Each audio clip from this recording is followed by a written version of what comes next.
بہرحال ایک اور بات میں آپ کے ذہنوں میں ڈال دوں، یہ 22 رجب کے حوالے سے۔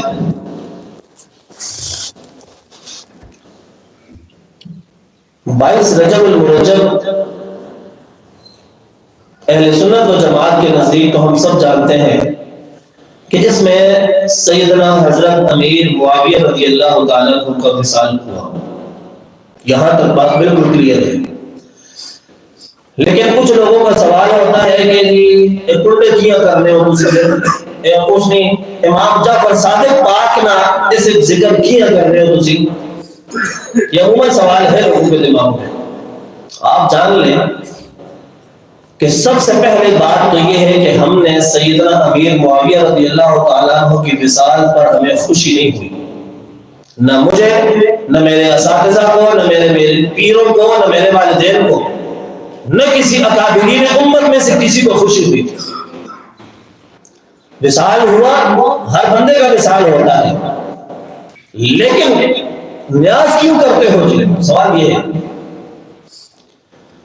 نیاز ہم اس لیے کر، دنیا کی ایک مثال آپ کو دوں، اگر آپ کو کسی سے محبت ہو جائے، دنیا ہی کی بات کرتا ہوں، کسی سے محبت ہو جائے تو کیا اس محبت کی دلیل آپ مانتے ہو کہ کیڑی کتابت لکھے پڑھے میں محبت کرنی جائز ہے؟ کہڑے صفحے لکھے آپ کہ پڑھے میں اس طریقے سے محبت کرنی جائز ہے؟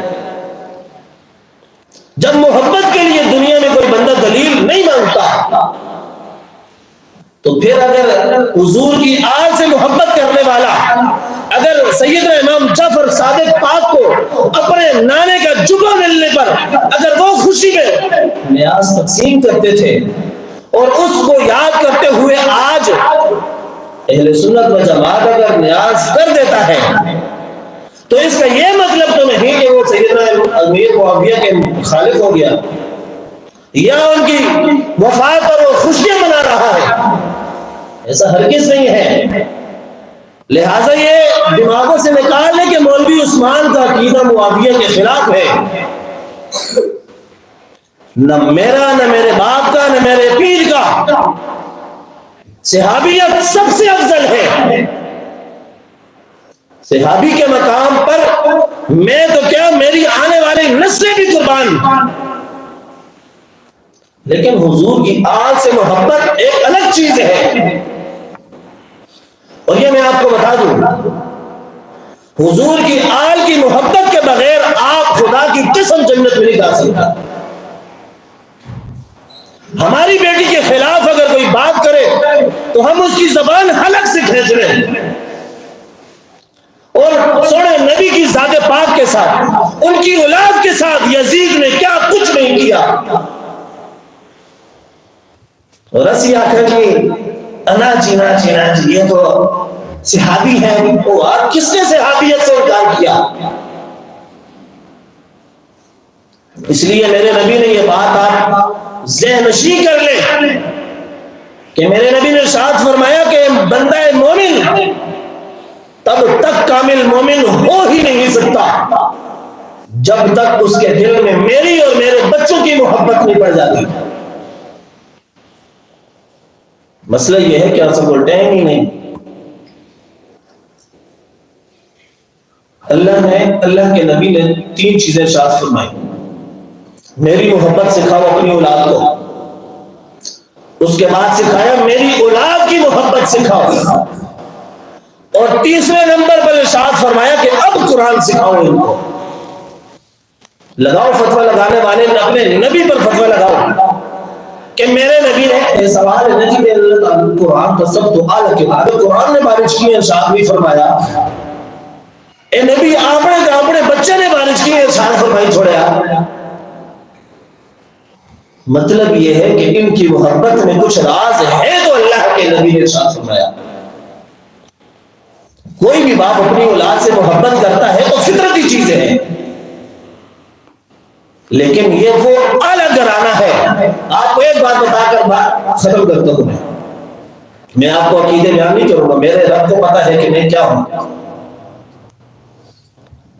نبی ارشاد فرماتے ہیں کہ سید گھرانے کا اعلیٰ خون جو ہوتا ہے وہ ایک دن کا بچہ اگر کسی گھر میں پیدا ہو جائے اس کے اندر اللہ اگر چاہے تو سات ولیوں کی طاقت ڈال دیتا ہے.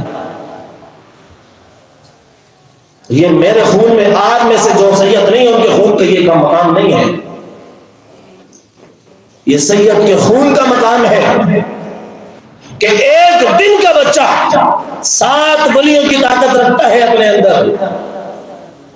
حضور کی آل کی محبت کے بغیر جنت میں نہیں جا سکتے ہو.